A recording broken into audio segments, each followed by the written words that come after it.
Halo semuanya, perkenalkan nama saya Wasni Rosmawati Tumanggor, kelas 2A33 dengan NPM 200503052.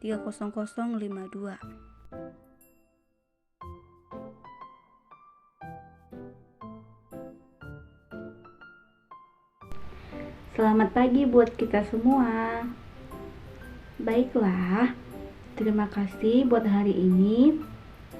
Puji dan syukur kita ucapkan kepada Tuhan Yang Maha Esa atas kebaikannya kita boleh ada saat ini. Sebelum kita memulai pembelajaran kita, alangkah baiknya kita berdoa sejenak. Berdoa dimulai.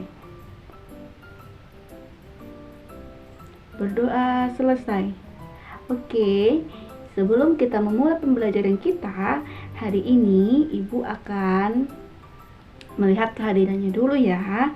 Baiklah anak-anak, dengarkan dan perhatikan kawan-kawannya siapa yang tidak datang dan yang hadir tolong dijawab ya, oke? Desi, oke. Nani, oke.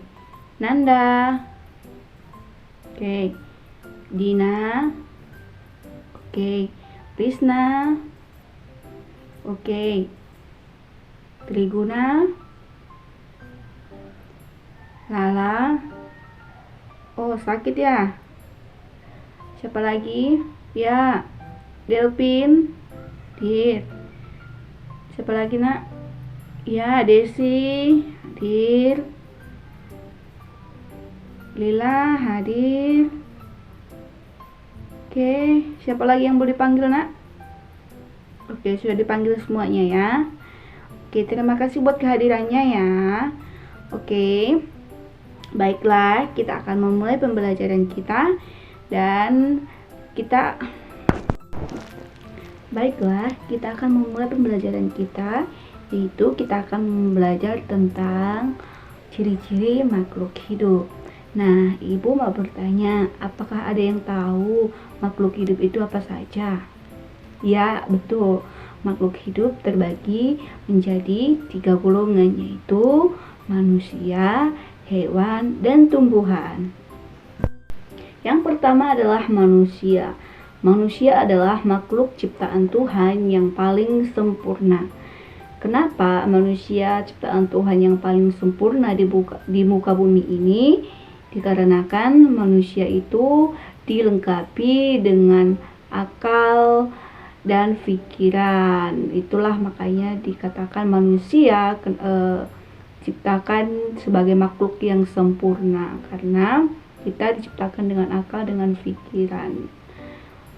Ciri-ciri makhluk hidup yaitu yang pertama bergerak, yang kedua bernapas, yang ketiga mengalami pertumbuhan, dan yang keempat berkembang biak, yang kelima makan dan minum, dan yang keenam peka terhadap rangsang atau iritabilitasi. Ciri-ciri makhluk hidup yang pertama yaitu makhluk hidup membutuhkan makan dan minuman. Nah, contohnya kita ambil tumbuhan. Tumbuhan dapat membuat makanannya sendiri.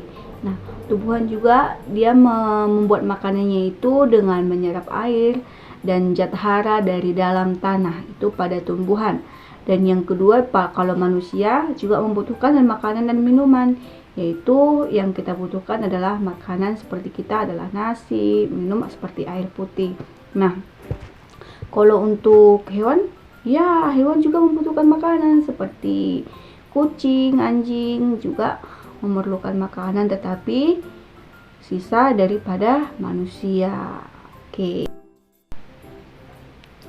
Ciri makhluk hidup yang kedua yaitu makhluk hidup berkembang biak. Kalau pada manusia yaitu memberikan keturunan. Misalnya kita mulai dari anak-anak, bayi, anak-anak, sampai remaja, sampai kita sudah dewasa dan menikah dan memberikan keturunan. Dan kalau untuk tumbuhan itu biasanya ada berkembang biak itu dengan secara alami dan juga ada yang buatan.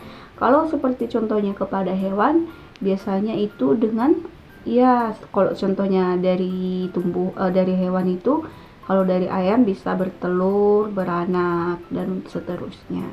Itu ciri makhluk hidup yang kedua.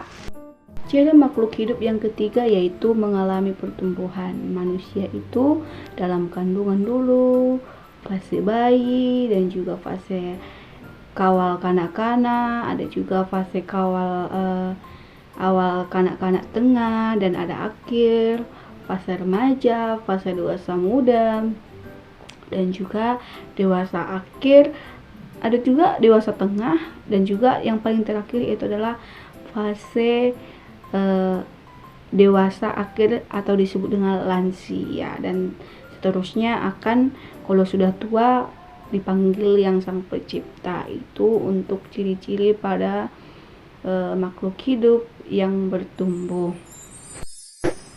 Ciri-ciri makhluk hidup yang keempat yaitu bernapas. Kalau pada manusia itu bernapas dengan menggunakan tenggorokan.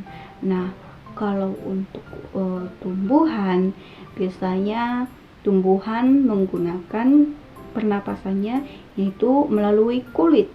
Gimana dengan hewan? Hewan juga bernapas, yaitu seperti ikan, kalau mereka bernapas menggunakan insang, ada juga sebagian menggunakan paru-paru.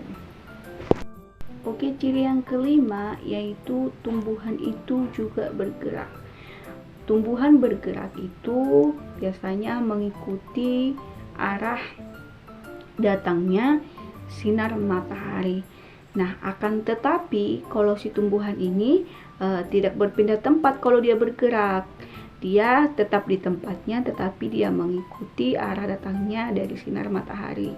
Nah, berbeda lagi dengan kita kalau manusia. Kalau kita bergerak kan menggunakan kaki, yaitu contohnya kita berpindah tempat. Contoh kalau kita dari rumah ke sekolah, kita bisa menggunakan kaki. Itu ciri makhluk hidup yang kelima. Ciri-ciri makhluk hidup yang keenam yaitu peka terhadap rangsang. Nah, contohnya pada manusia. Manusia ini memiliki bagian-bagian tubuh yang peka terhadap rangsang. Misalnya boleh pada mata. Biasanya itu mata itu peka terhadap rangsangan daripada sinar matahari. Dan yang kedua itu bisa kita katakan dengan telinga. Telinga juga peka terhadap rangsang dari suara. Oke, itu kalau pada manusia. Gimana pada hewan, Bu? Boleh kita contohkan pada siput. Siput akan memasukkan kepalanya jika dia diberi sentuhan. Itu tadi peka terhadap rangsangan. Oke, baiklah. Itulah ada 6 ciri-ciri makhluk hidup yang kita pelajari hari ini.